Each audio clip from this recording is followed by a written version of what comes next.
ഉയർച്ചയിലേക്ക് പോകുമ്പോൾ വഴിയിൽ കാണുന്നവരോട് സ്നേഹത്തോടെ പെരുമാറുക. കാരണം താഴ്ചയിലേക്ക് വരുമ്പോൾ അവരെ വീണ്ടും കാണേണ്ടി വന്നേക്കാം. തളർന്നു വീണത് കണ്ടാൽ ചിരിക്കാൻ പലരും ഉണ്ടാകും എന്ന തിരിച്ചറിവിൽ നിന്നാണ് താങ്ങാൻ ആളില്ലെങ്കിലും വീണ്ടും ഉയർന്നു നിൽക്കണമെന്ന ബോധ്യമുണ്ടാകുന്നത്.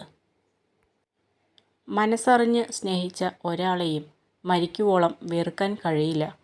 പകരമായി എത്തുന്നവർ ആരും പകരം വയ്ക്കപ്പെടുകയുമില്ല. അകറ്റി നിർത്തേണ്ടവരെ അകറ്റി തന്നെ നിർത്തണം. അല്ലാതെ വീണ്ടും നമ്മളിലേക്ക് തന്നെ അടുപ്പിച്ചാൽ അത് നമ്മുടെ നാശത്തിനല്ലാതെ വേറെ ഒന്നിനും വഴിവയ്ക്കില്ല. എത്ര നന്നായി വണ്ടി വലിച്ചാലും കുതിരയ്ക്ക് അടി ഉറപ്പാണ്.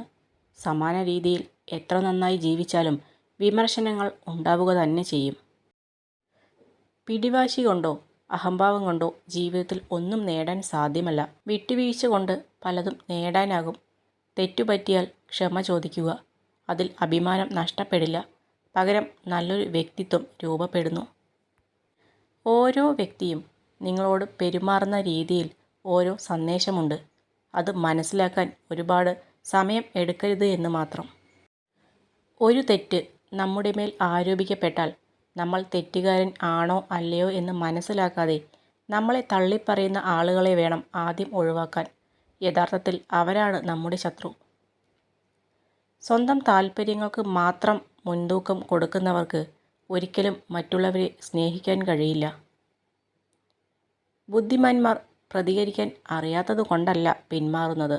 വിഡ്ഢികളോട് പ്രതികരിക്കാൻ നിന്നാൽ ഒന്നുകിൽ അവരെപ്പോലെയാകണം, അല്ലെങ്കിൽ അവരുടെ നിലയിലേക്ക് താഴേണ്ടി വരും.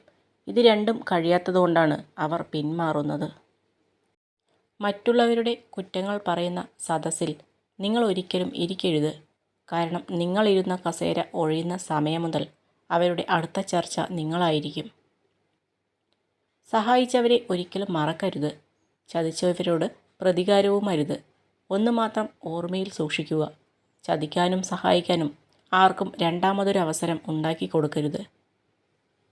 ആളുകൾ നിങ്ങളുടെ ഭൂതകാലം ചികഞ്ഞ് മോശമായ കാര്യങ്ങൾ പുറത്തു കൊണ്ടുവരാൻ തുടങ്ങുമ്പോൾ നിങ്ങൾ വിജയത്തിൻ്റെ പാതയിലാണെന്ന് മനസ്സിലാക്കാം. മലിനമായ ജലം ഒരു സസ്യം വളരുന്നതിന് തടസ്സമാകുന്നില്ല. സസ്യത്തിൻ്റെ വേരുകൾ വേണ്ടത് മാത്രം വലിച്ചെടുക്കുന്നു. നിങ്ങൾ ഏത് മോശം സാഹചര്യത്തിലും ആയിക്കൊള്ളട്ടെ, നല്ലത് മാത്രം ചെയ്യുക. ജീവിതത്തിൻ്റെ ഏറ്റവും വലിയ ദുരന്തം നമ്മൾ വളരെ വേഗം വൃദ്ധനാവുകയും വളരെ വൈകി ബുദ്ധിമാനായി തീരുകയും ചെയ്യുന്നു എന്നതാണ്. എല്ലാ മനുഷ്യൻ്റെയും ജീവിതം ഒരേ രീതിയിൽ അവസാനിക്കുന്നു. അവൻ എങ്ങനെ ജീവിച്ചു, എങ്ങനെ മരിച്ചു എന്നതിൻ്റെ വിശദാംശങ്ങൾ മാത്രമാണ് ഒരു മനുഷ്യനെ മറ്റൊരാളിൽ നിന്നും വേർതിരിക്കുന്നത്. പറക്കാൻ ആഗ്രഹിക്കുന്നവൻ ഇഴഞ്ഞു നടക്കുന്നവൻ്റെ അഭിപ്രായത്തിന് ചെവി കൊടുക്കരുത്. അവർ നിങ്ങളെ നിരുത്സാഹപ്പെടുത്തും. അവരുടെ നിസ്സഹായതയാണ് അതിന് കാരണം.